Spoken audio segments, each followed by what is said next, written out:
Hello friends, welcome to our channel Aha Zindagi tricky maths. इस lecture में हम औसत टॉपिक के कुछ महत्वपूर्ण प्रश्नों की चर्चा करेंगे। तो आइए देखते हैं।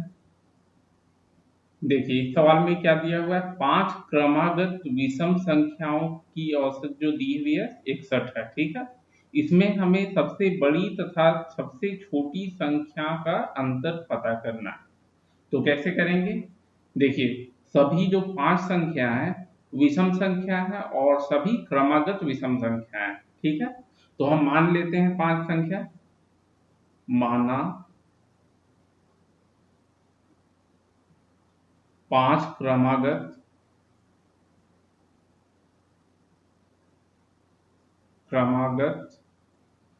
विषम संख्या है। तो सभी संख्याओं के बीच में अंतर दो होगा। ठीक है, विषम संख्याएं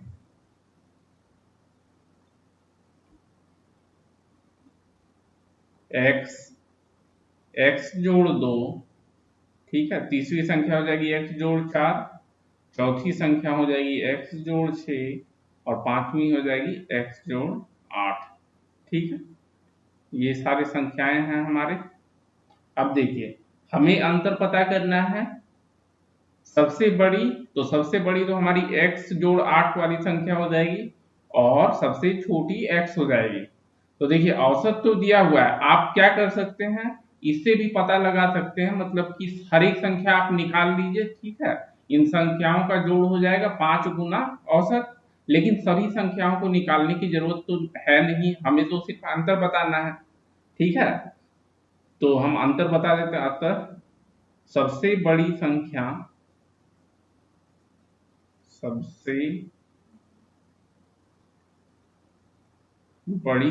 जो कि हमारी x जोड़ 8 हो जाएगी संख्या, और इसमें घटा देंगे हम सबसे छोटी संख्या को। सबसे छोटी संख्या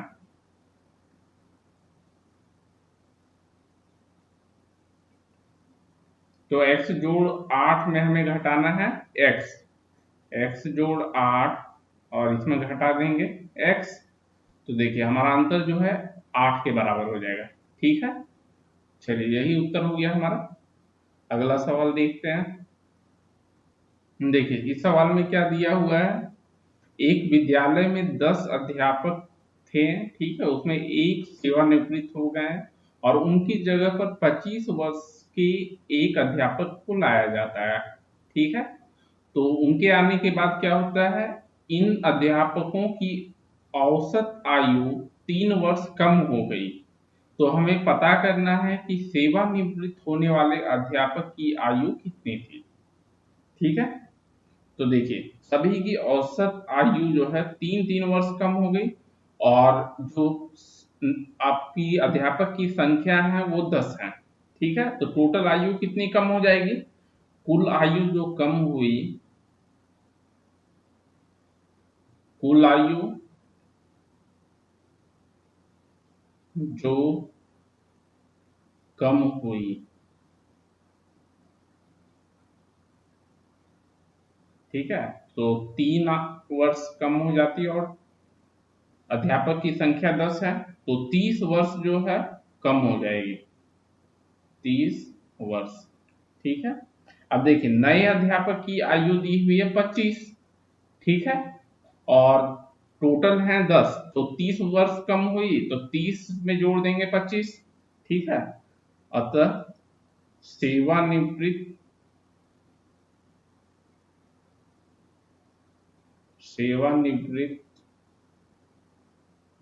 होने वाले अध्यापक की आयु होने वाले अध्यापक की आयु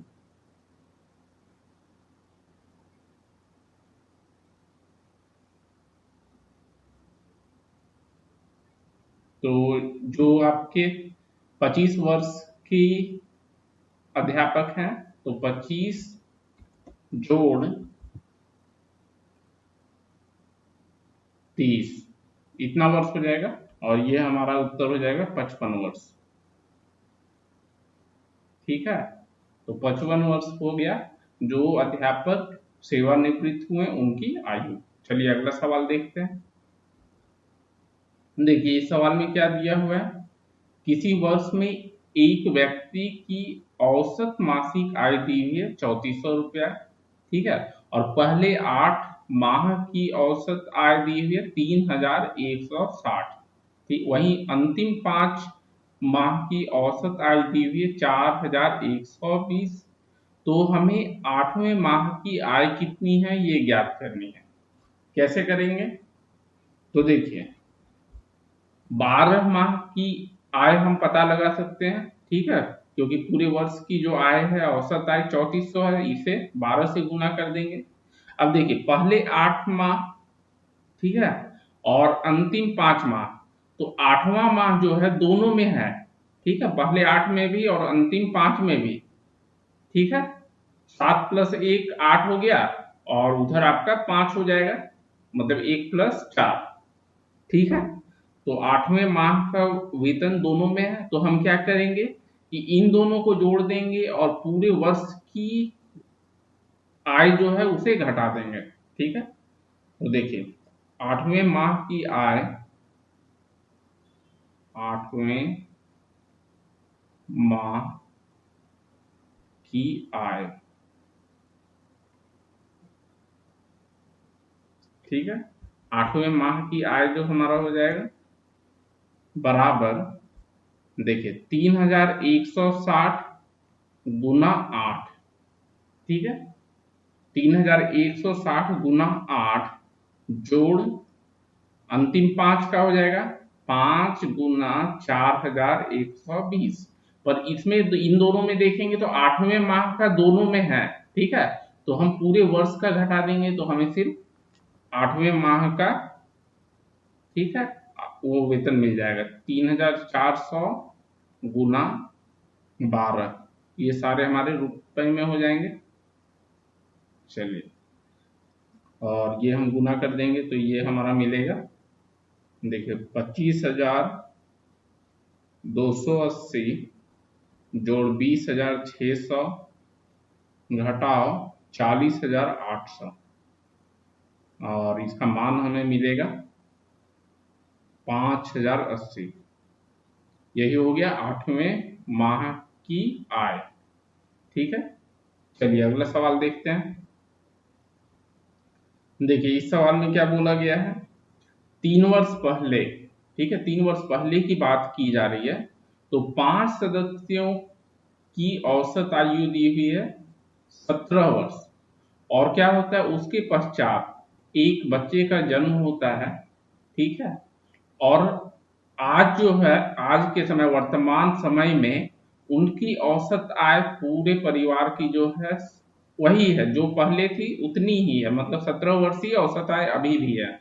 तो हमें पता करना है कि बच्चे की वर्तमान आयु क्या है, ठीक है। तो हम मान लेते हैं बच्चे की वर्तमान आयु जो है x वर्ष है, माना बच्चे की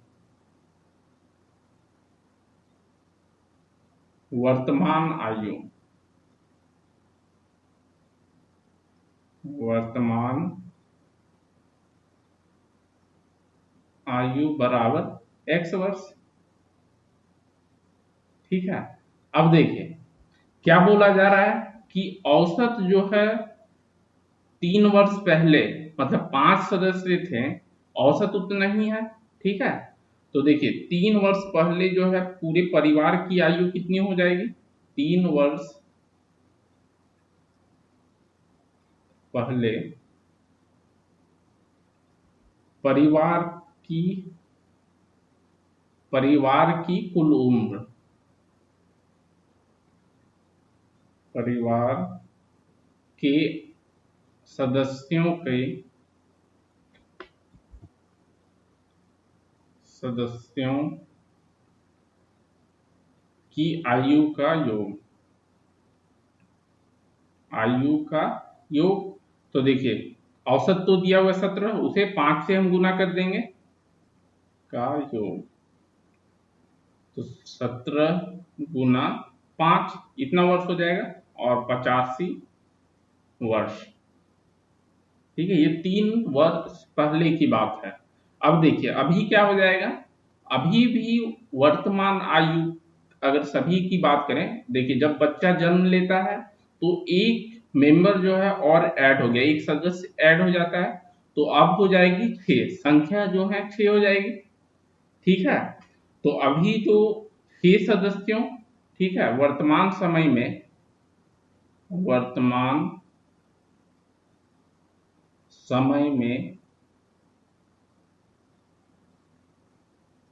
6 सदस्य हो जाएंगे, 6 सदस्यों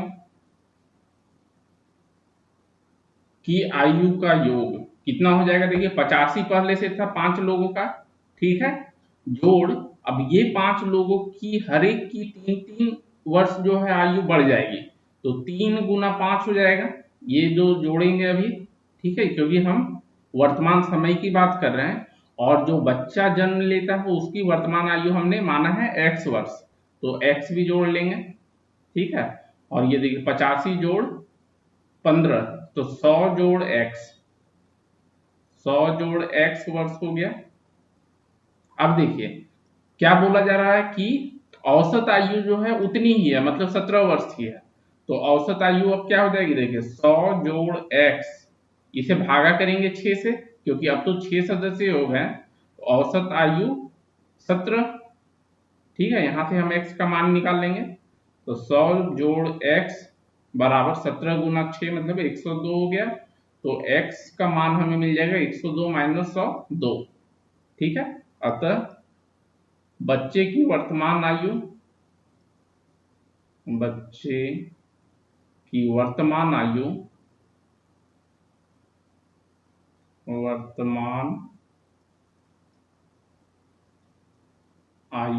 बराबर 2 वर्ष, यही उत्तर हो जाएगा हमारा।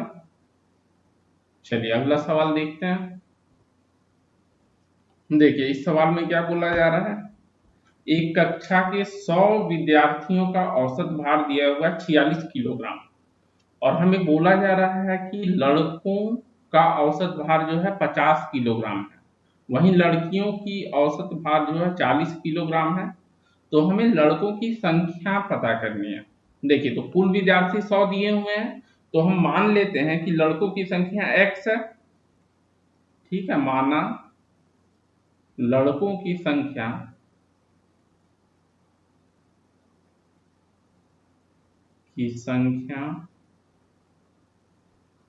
बराबर x, तो लड़कियों की संख्या क्या हो जाएगा, अतः लड़कियों की संख्या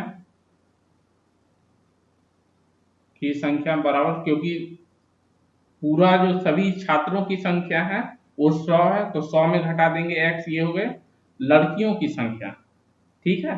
अब क्या करना है हमें, देखिए औसत जो है पूरा दिया हुआ है आपका 46 किलोग्राम 100 विद्यार्थियों का, लड़कों का 50 और लड़कियों का 40, तो अगर हम लड़कों का भार निकाल लेते हैं, सभी लड़कों का भार जोड़ सभी लड़कियों का भार बराबर सभी विद्यार्थियों का भार बराबर कर लेंगे, ठीक है, तो देखिए लड़कों का औसत भार 50 है, तो 50 गुना x जोड़ लड़कियों का औसत भार 40 है, तो 40 गुना 100 घटाओ x, और सभी विद्यार्थी मतलब 100 विद्यार्थियों की अगर बात करते हैं तो 46 औसत भार है, 46 गुना 100, ठीक है, यहां से हम x का मान ज्ञात कर लेंगे, तो देखिए कितना हो जाएगा, 50 माइनस 40 तो 10x बराबर 4600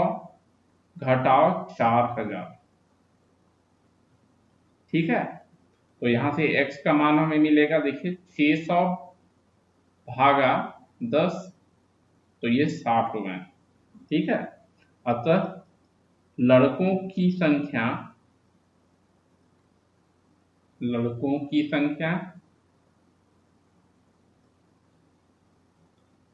बराबर 60, यही उत्तर हो जाएगा हमारा। ओके फ्रेंड्स, तो इस लेक्चर में हमने औसत के कुछ महत्वपूर्ण प्रश्नों की चर्चा की। Okay, thank you.